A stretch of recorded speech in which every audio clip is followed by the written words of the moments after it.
Hello and welcome back to Suspended Animation. I am your host, Dennis Patholkis, and this is Deadly Class, Season 1, Episode 9, Kids of the Black Hole. And I erroneously thought this was the season finale. It is not the season finale. Next week is the season finale, and that's because Wikipedia, IMDb, all those places are really shitty, actually, when it comes to, numbering episodes or putting episodes titles up and all that kind of stuff. And so it was kind of hard to figure out how many episodes there actually were. And I thought it was kind of weird they were ending on 9 episodes. But yeah, 10 episodes sounds a little bit better. So this was actually another good episode. And yeah, I'm happy to have one more too as well, Viking Bitch. It's something that needed to be done, quite honestly. So, yeah, we do need closure.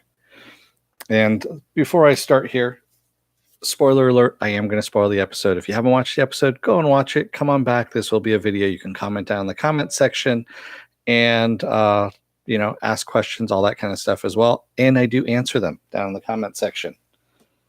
So I do read comments on YouTube on my videos and answer them. So they come on my phone and all that kind of stuff. Yeah, modern technology. So one thing I have to say about this, I keep trying to figure out where everything is located, if it's in San Francisco in the 80s, especially the late 80s. And I can't really tell. Sometimes it looks like it might be like they're trying to do south of Market. Sometimes it looks like they're trying to do the Mission. I can't really tell. I mean, the only time I could tell is when they were talking about Pancho Villa's, with the Scorpio slasher and going to get a burrito. That's, of course, the Mission is what they were talking about in that one. But and Pancho Villa's was not a real place down there in the Mission at that time that I can remember, But anyway, geography aside, we have Chester in his underwear with a guitar with a lovely singing voice, singing a song about Shandy and, how great Shandy is and everything. And Shandy, by the way, is Brian Pohane, who is the stoner dude who they, of course, have hostage. Him and his cousins and his aunts and all that kind of stuff. He has like 8 people with him, Chester. And it moves Shandy to tears. As a matter of fact, it has how beautiful it is, and even his relatives say how beautiful of a singing voice he's got. Yeah, exactly. Just when you think Chester can't get any creepier, he surprises you and gets even creepier. So then we see that he's got Shab's dad in a dog kennel cage, and basically just letting him shit in the cage. It's like this little tiny thing. And so he opens it up and he's talking about putting a diaper on him and maybe even strapping a coffee can to him and all this kind of stuff. When he goes to go and change out the papers, Shab's dad makes a run for it. And he doesn't get very far because there's a tripwire in the front porch area there, in the front yard area. And he gets a big tree trunk that comes swinging around and with spikes in it and takes him out in the chest. Kind of like Rambo. And a matter of fact, that's what Chester says, that he had his Rambo moment, that, he even does a line from Rambo about, Johnny, and, taking him out, Johnny, and all that kind of stuff. And yeah, it is very disturbing. And Shab's dad is dead. That's, just it right there. We don't know where his mom is at the moment, but obviously she is the one that's been talking to Shab on the phone. So we see also Saya up on the roof taking pictures of all of this and basically doing reconnaissance, taking photos of all this stuff. So in the meantime, Lynn is back in class and he's giving the kids a lesson about caring for someone else, how it leaves you open. And he goes to strike Marcus, of course, and when Maria goes to block him, she, of course, leaves herself open and he hits her side where she's left it open as an example. And class is dismissed, but Marcus stays behind to confront Lynn and basically, tells him that all this stuff about rebellion, about him getting a voice being heard is all a lie. And that, Can everyone hear me too? By the way, I'm not seeing anything popping up there on my monitor, but I think I'm good here. But hopefully everything is good. So great, thank you, Viking Bitch. I just want to make sure because my YouTube has been doing some really funky shit lately, and so I'm not seeing the monitor at all happening down below there. So lots of fun on that one. So, hey everybody. Hey Joe. Hey Joe. Sorry. So yeah, Marcus ends up calling Lynn out and saying that him getting a voice, in this place is really not true. That he was told that was going to be the case. That everything was a lie here. That the have-nots, of course, were never going to be helped out, and as he was told by his teacher to make a run for it, learn as much as he can, but run before finals, kind of thing. Yeah, and he tells Lynn, he goes, I have a feeling that you were on the other side of this conversation years ago when you were my age, and something happened, and that person got smothered. And he's very smug and kind of in Lynn's face, and he said, if I wasn't, right about this, I would be dead by now. And he goes to leave, and Lynn says, is the boy done? Kind of thing is, yeah. And because Lynn has some other stuff he needs to teach him and hasn't told him as of yet. And I have a feeling by this last episode, we are going to have to have everyone come together and air their dirty laundry so that everyone can band together against the League or whatever this King's Dominion is based on, whoever they're answering to, the society, if you will. So Saya, and basically in the comic book store, Saya shows all the kids, Willie, Billy, and Maria, the pictures of what's going on with Shab's family and at their home, and that Chester has help from at least 8 other people, and they're screwed. And Marcus says, well, we need to get weapons and explosives, is what he says, before we can go and take them down. And Willie's just like, you know what? No, fuck it, I'm out. And he walks away. He starts walking away from him, and Marcus goes after him and tries to shame him into it, basically saying, you know what? You tried being a hero. You fronted being a hero, but you never are. Why don't you actually step up and be one? And Willie basically tells Marcus, he goes, all this shit that you've been blowing up people's asses, he goes, just, it's not going to work. He goes, you have this grandiose idea in your head and it's going to blow up. And he says, I'm tired of all this. He goes, Gabby was right. You all are pretty much toxic. And he goes, I need to, clear the air and get the hell out of here, kind of thing. Yeah, Willie just wants a normal life at this point. He doesn't want to deal with any of this shit. So he comes back and everyone realizes that Willie is out because Marcus comes back by himself. And they go and try and recruit Petra and Lex at this point. And Lex is like, oh, hell no. I am not going, I'm not putting my neck out on the line. He goes, and we're coming up on Christmas break. I've got tickets to go back home to go. And there's a pint with my name on it waiting for me back home. So why should I risk my neck, on this? And Billy tells Lex, he goes, well, that big mouth of yours, why don't you put your money where your mouth is? You keep talking about all this shit all the time. And how you're going to make a difference and how you're going to put some bullets in people's heads and all this kind of stuff. And, time to put up or shut up kind of thing. And just as you think Lex is going to be out too, Lex goes, I know a bloke that might help us kind of thing. Yeah, Petra is tougher than Lex. Definitely. Because Petra's in. But Petra's up for anything at this point too. She is very fatalistic, I have a feeling. So we'll find out more about her, I believe. So Lynn ends up telling his wife that Gao knows about her and the daughter. And we have a flashback of Lynn and his father is carving a spider into the top of a box and talking about commitments and all this stuff. And of course, Lynn is saying that she's too young. And the father says, nonsense, this is going to be good for her. And they're going to be sending an 8-year-old Gao to China. as their representative and to learn at the temple.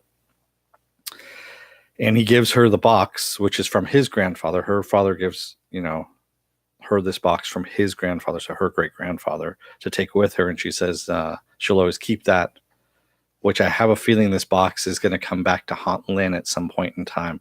That's the reason why they had this in that really great little animated sequence that they had going on.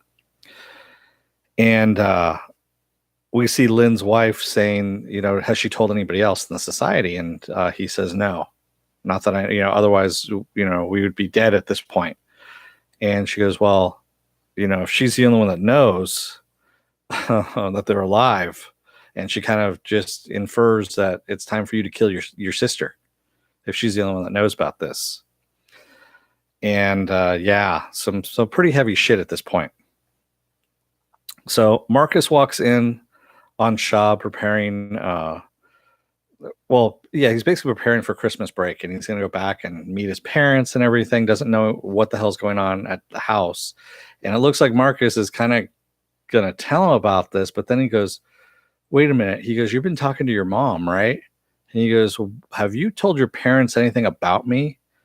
And just before Shab can answer, Maria bursts in and she goes, you leave, is what she says. And Shab's like, so you guys aren't trying to keep us undercover at all at this point?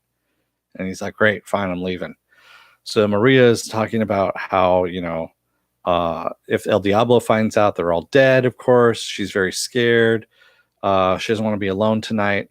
And he says, okay, stay in my room, kind of thing. And we see it pan down behind this little book, and we see a tape recorder going that Shab had left there. So he's recording everything that happened. And some pretty shitty shit there, because now they have vocal evidence that Maria knows that Chico's dead, that they're trying to keep it from El Diablo. They lied to El Diablo, that she's screwing Marcus behind, Chico's back, all this kind of stuff. Oh, yeah. Some really, really interesting things going on now at this point.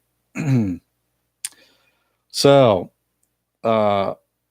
we end up having Maria also tells him, she goes, I'm waiting for you. I keep waiting for you to apologize. And he goes, for what? And then he realizes that it's about the boys' home, that he never told her the truth about the boys' home. And she says, well, you told Saya. And he goes, well, she knew about it beforehand. She knew about the boys' home beforehand, and that's why she got the truth first. And so she's okay with it, and that's the reason why she still wants to stay and all that kind of stuff. So Saya also tries Guilty and Willie into going as well, and says, hey, you owe Marcus for what he did for you. And he goes, yeah. He goes, I owe him for hitting the guy the first time. He saved my life. He goes, but that second time, that was all him. And he goes, he did it for him at that point. And he says, this place is changing him and all of you as well. And he goes, and I need to get away from it. And again, Willie just wants a damn normal life at this point.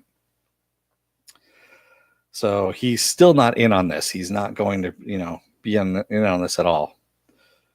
So Marcus tells Saya that, she needs to meet the gang and make sure the explosives get to the back of the comic book store, so that when he opens up in the morning, he knows it's there, because he's going to open up the comic book store first, and everything should be fine. Famous last words, right? And he's going to take care of Maria. So Saya ends up she shows up in front of a club where Billy, Petra, Lex, and where Billy, Petra, and Lex are waiting, basically. And they're going to go and see the Adolescents, which a punk band, from the 80s. Awesome band, by the way. And we see Marcus come running up, and he says, I wasn't going to let you do this alone. He goes, I just need to take care of some stuff. He goes, you have an extra ticket, of course. So they're going in to go see the Adolescents. And Lex introduces them to Cactus Jack, who owns a little army surplus store and has some explosives that he wants to get rid of. Conveniently enough. But Cactus Jack is a very fucking paranoid person and does not want to deal with any new people other than Lex. And he barely, trusts Lex either at this point. So Lex asks, he goes, give me the money, I'll make the deal. And they're like, no. We're like, well, why not? Because you're going to blow it all on drugs and alcohol. Yeah, you know me pretty well, but no, I'll get the explosives. Just give me the money. So Saya gives him the money, and Marcus again reiterates, put it in the back of the comic book store. I'm going to get there in the morning, and then we'll take it all, take care of it from there. Yeah, and then it is all downhill for Marcus at this point. So the only thing they have left to do is to party before they go out and, take care of Chester. So they have tickets to the Adolescents. They're in the concert, and Marcus is going to leave because he doesn't want to do any slam dancing. He believes it's too violent. And Saya has to school him on slam dancing, going, it's not about hurting each other. It's about belonging. And she gets him to go into the slam dance, and he enjoys himself immensely, of course. Has a great time. They're all dancing around and all that kind of stuff. It's kind of cool. So we see Willie going and visit Gabby, and he tells her that he's going to go and go down to LA where his sister is. He's going to sell the car, and that's going to be his seed money that he's going to start off with. And he asks her to come with him at that point. He says, you don't like this, you don't like the fog. You don't like it up here at all. Why don't you come with me? And she kind of agrees. She's like, all right, I'll do it. So they end up leaving the club, and Saya explains slam dancing to Marcus and says, luckily there were no metalheads there. They're the ones that actually they don't understand it and start throwing fists. She goes, and skinheads as well. So that was the one thing I keep forgetting to mention about this. So skinheads back in the 80s, those were all pretty much like neo-Nazis. And for the most part, I'll say this much. You never had hair as short as what I have going on right here in the 80s unless you were part of the skinhead group. It was a statement at the time of what group you aligned yourself with. And even the military, they were doing a lot of flat tops. They weren't doing skinheads, because that was a certain affiliation. That's all I'll say right there. And she says the skinheads would always beat up on the the Mohawks, which was true. So yeah, some very interesting little history that they throw in there too. So Marcus says that he knows nothing about her. And he goes, you're very mysterious. He goes, you know everything about me, but I know nothing about you. He goes, why don't you tell me a little something about yourself? And she stares at him and then kisses him, and they start making out in the alley, which you already know is a bad idea. And Marcus wakes up in the park, hungover, naked, nearly naked, next to a nearly naked Saya. Yeah, he was thinking with little Marcus. And he's 2 hours late to open up the comic book store. And if he doesn't get there, if he doesn't open the store, somebody else is. So he is running through the streets, just freaking out at this point. And also running through the evening's events through his head. He's like, what did I do? What did I say? And then he starts flashing back on having sex with Saya and telling her, I love you. And he's like, oh shit, I did not say that. I didn't say that. Oh my God, I did. And he says, Maria says, you never say anything unless you mean it. And he goes, oh my God, Maria, she's everyone that she's ever trusted has always let her down.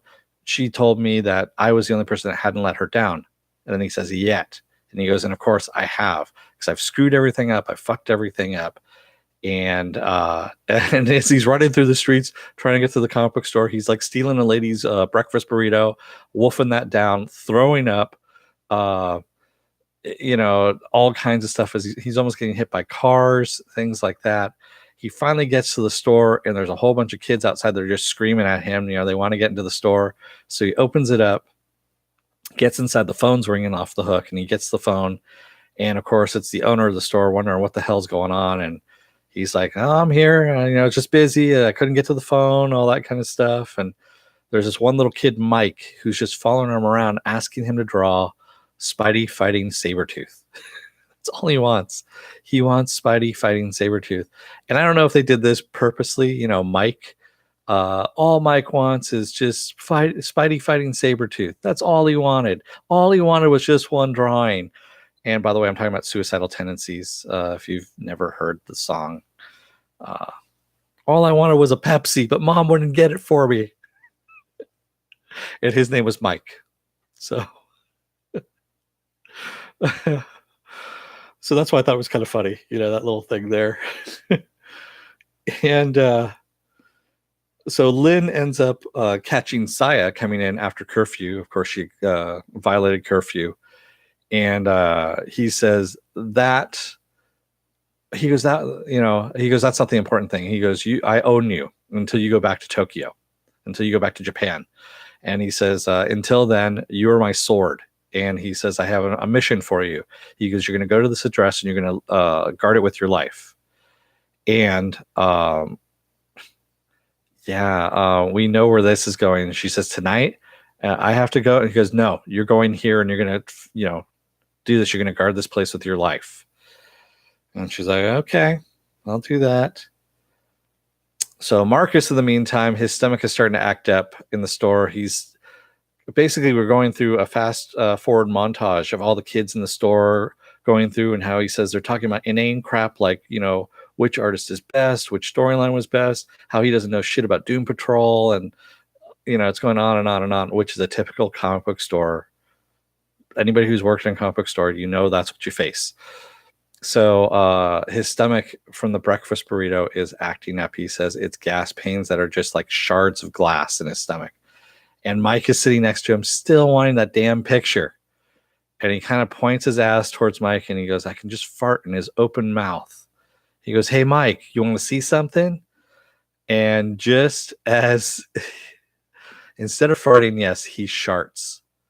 And it's a big shart. I mean, he fills his shoes and it just keeps coming. He says, as he puts it, it's like a Slurpee machine.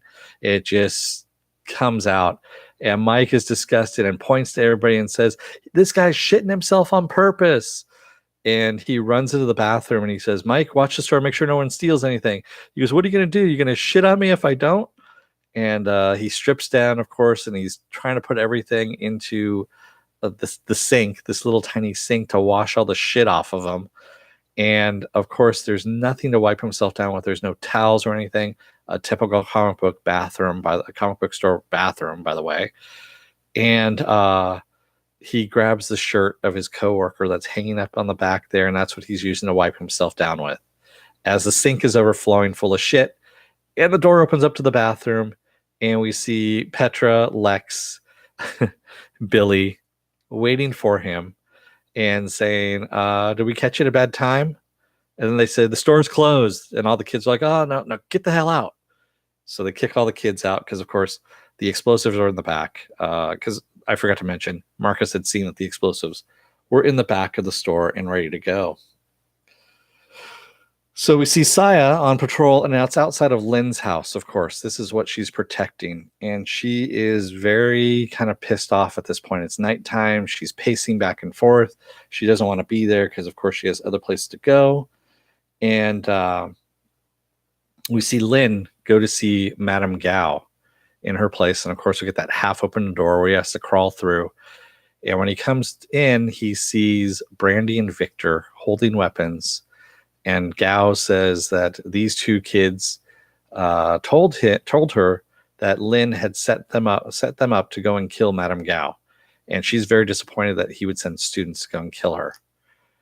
And that's when he pulls out his sword and he's like, no, I'm going to kill you, kind of thing. And she, of course, goes to defend herself. And that's when he smirks and looks back at the kids, and the kids end up trying to attack her. So it's 3-on-1 there. They're fighting her. She holds them off and then slides out through the little door. I wanted to have her like flip them off too as she was doing it, but she didn't, and shut the door on them. And all her slaves put down their shelves and tables and whatnot and pull out weapons and start fighting all three of them. So yeah, some kind of badass stuff. It was a nice little sequence of events. Exactly, Joker. It was definitely a nice sequence of events. So we see Willie and Gabby are at the gas station, and Willie sees that this guy's going to get mugged and doesn't, at first he's thinking about stepping in and he doesn't. And we see this guy getting mugged in front of his family outside of his car at the gas station, and he just drives away. And Gabby even, tells him to kind of keep going, keep going on. Everything will be better down the road kind of thing. And we see that has pretty much given up on that part. He is wanting that normal life, but with that normal life comes with a consequence as well. Can't do any badass things, I guess.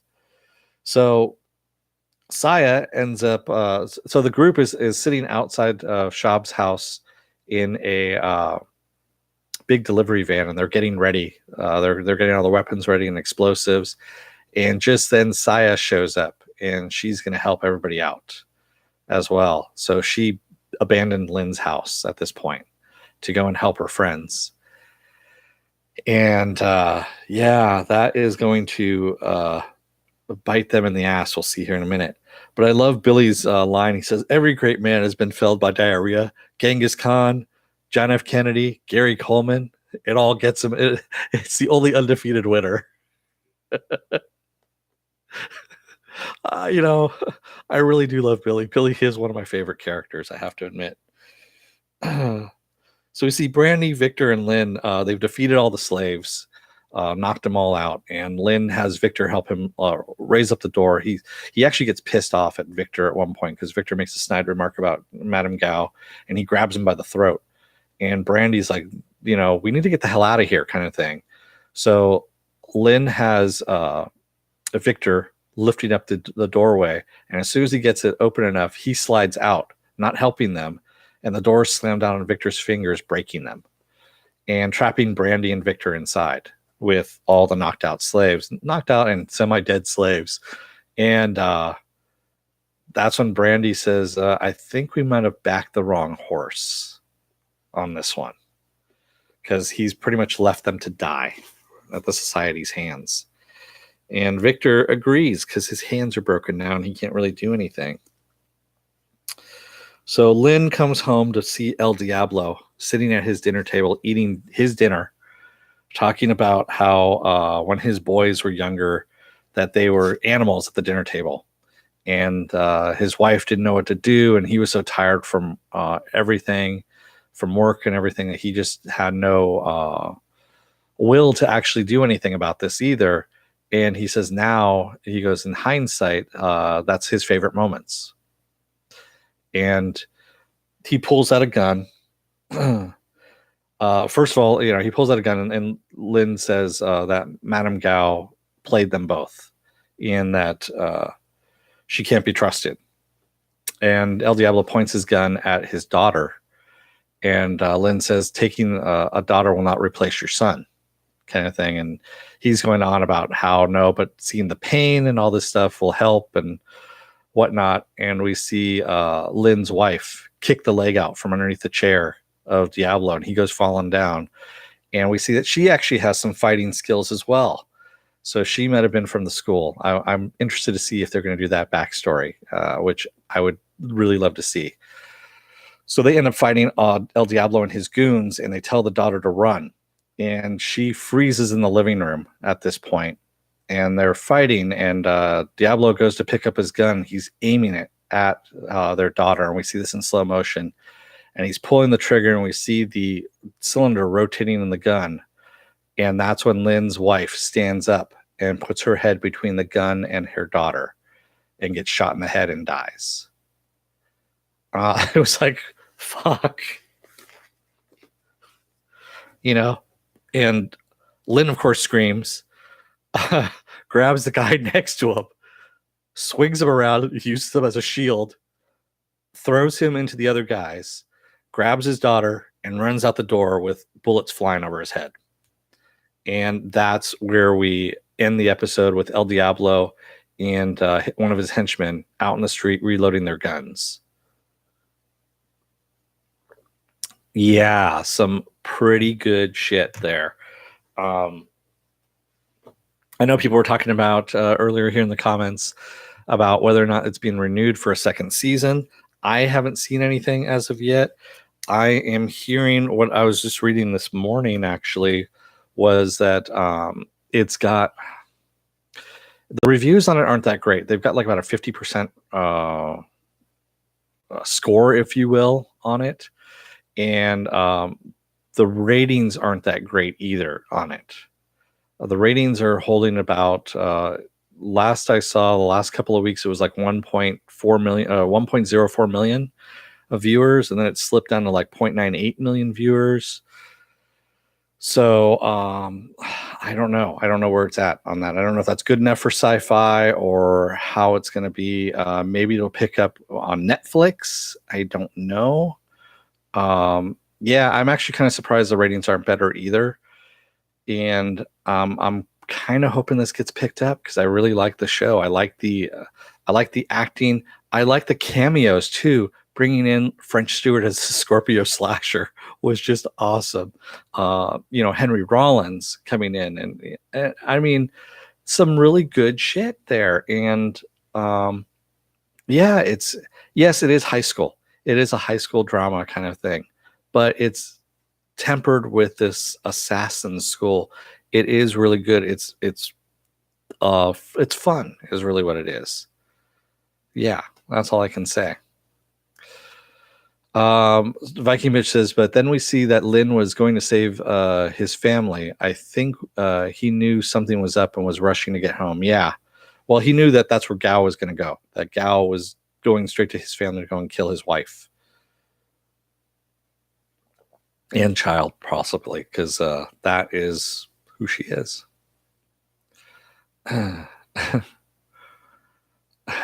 Joe Greer the third says, I used to get Gary Coleman all the time when I was a kid. People used to call you that? That's kind of fucked up, man. Sorry about that. Penn Farm Girl says, I was so surprised they showed that shark on TV.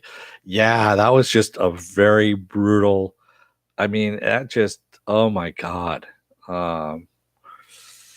Yeah, I think at this point we just need to call that the Marcus now. When you shit yourself so badly that you actually end up standing in a puddle. Yeah. Viking Bitch says that comic store was a waking nightmare, screaming kids and an epic hangover. Then, of course, the fart that wasn't. Yeah.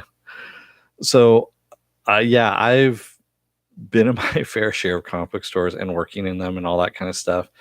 And yes, I can say the only thing that's worse than being hungover and working in a comic book store when you're hungover is working in a bar when you're hungover. Yeah, and I've had that pleasure as well. Not the best thing in the world. I had a roommate at the time that I was trying to just tell him I'm sick, call in sick, and he made the mistake of telling my boss that I was hungover, and my boss just laughed and said, "Tell him to get his ass in here, or he's fired." And yes, so I had to work an entire 8-hour shift hungover and just holding on to the corners of the bar. Yeah, worst fucking thing you could ever do. Viking Bitch says it's really edgy, which is a good direction for SyFy. They would be dumb to cancel this. They would be. It needs at least 2 seasons in order to get an audience, I think. So when you shit your shoes, that is a Marcus. Exactly. I wish I had his bank account back then. Wong? Yeah. Oh, you're talking about Gary Coleman? Yeah. Gary Coleman's bank account back then in the 80s was pretty damn substantial. Yeah, Viking Bitch, it was awful. I used to have to work at what's called the corner. So the corner in the bar was working the bar, and because it was a bar restaurant bar, I should say. So we had a full-on bar, and then we also had a restaurant, an old Italian restaurant, and we were probably about 3 miles away from the Capitol building up in Sacramento.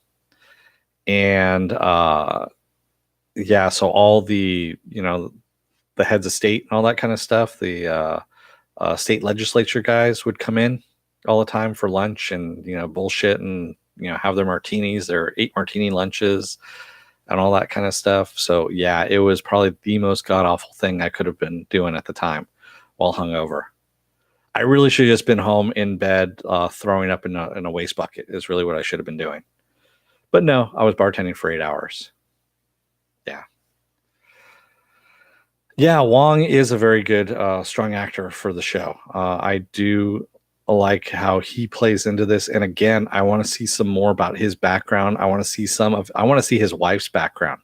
His wife's background I really want to see, because I'm very interested. We know that she was in the school at some point in time. She had to have been to have skills like that. It's not something that, you're going to learn later on. So she had to have grown up in the school as well. So let me get a little business out of the way here. If you like what you see, hit the subscribe button. Also hit the like button. If you don't like what you see, hit the dislike button. And also, if you hit the dislike button, I just ask that you put down in the comments what it is you don't like. Constructive criticism. Nothing like, you're an asshole, or, fuck you, all that kind of stuff, because that's just going to get deleted. I mean, honestly, I like the constructive criticism stuff. I like having a dialogue is what I like having. So, yeah, do that. Let me know. And then also, if you want to see when I'm going to be on live again here, just hit the bell. If you've already hit the bell, don't hit it again. It'll disassociate it, or turn it off. There you go. So hit the bell if you want to see when I'm going to be on next. And you have a 50-50 chance of YouTube notifying you when I'm on live again. It doesn't work all the time. So like I said, YouTube's a little bit buggy sometimes. It's great, but it's a little bit buggy at times. If you're still on the fence, you're going to see some videos up in this area that are going to cull from my vast video library that are going to meet the needs of what you've been watching. It's your interests, basically, of what you've been watching. It'll pull the best result and put it up there for you to watch. If you like what you see from that, then you can hit the subscribe button. That's going to be over in this section over here. So you can also see when my schedule is. My schedule is up on suspendedfanimation.com and also up on Facebook. I have a Twitter, and I also have an Instagram as well. So you can follow me on all of those things. Yeah, Joe Greer, I'm almost up to 200 subscribers, which is really nice. I do want to keep growing. This is a lot of fun for me. I like talking about this kind of stuff. I like talking to people. Right now, as you can see, I'm doing Deadly Class is going to be ending next Wednesday. So Wednesdays are going to be open right now. Project Blue Book just ended on Tuesday. So that is, I have to find something to fill there. I'm probably thinking Legends of Tomorrow, because Legends of Tomorrow comes back in April here. So I might do that instead on Tuesday nights. And on Wednesday nights, on the 27th, we get Happy. Yes, Happy returns for a second season. And that's what's going to be taking the place of Deadly Class when Deadly Class ends next week. So, yeah. And yeah, if you keep hitting the sub button, goes to the obscurity, it will unsubscribe you. So, it won't add another subscription, unfortunately. I know. But thank you. Yes, Thursday nights is Gotham. Gotham has 3 more episodes, but it's not going to be on this week. It's skipping a week for some reason, and then it's going to be on next week. Friday nights is Doom Patrol. If you haven't watched Doom Patrol yet, I highly recommend it. Doom Patrol is probably one of the best things on TV right now, considering that Counterparts ended, and Project Blue Book has ended its season for the moment. So yeah, it's definitely probably one of the best shows on TV right now is Doom Patrol. Believe it or not, I never would have really known that myself until I watched it. And I'm like, holy shit. And then Alan Tudyk, of course, is doing fucking everything at the moment. He's got Resident Alien that's going to be coming out on SyFy. He's working on that right now. He's also going to be the voice of the parrot in the Aladdin movie, apparently. And I don't know. He's doing all kinds of shit right now. Saturdays, I have Saturday Morning Blast Off, which is basically all the genre news of the week and pretty much anything genre that you guys want to talk about. That's sci-fi, fantasy, horror, all that kind of stuff. Talk about everything and anything on that podcast. And that's in the mornings, on Saturday mornings. And basically, it's just a free-for-all discussion on that one. And that's where I kind of rant and rave. And, well, not rant and rave. I talk about a lot of shit. So, yeah, exactly, Pen Farm Girl. I love Alan Tudyk as well. If you've never seen Death at a Funeral, I highly recommend the British version. Don't watch the American remake. The American remake, even though he's in both of them, the British version is a lot better. Con Man is awesome as well. But if you want to see like really good Alan Tudyk, I highly recommend Death at a Funeral. It's hilarious. And also Peter Dinklage is in it as well. And Peter Dinklage is hilarious in that one as well. Yeah, it's a lot of fun. It's a lot of fun. And I want to say that James Marsden, I take that back. James Marsden is in the American remake of Death at a Funeral. I had to think about that for a second. I've seen both, and yeah. Oh,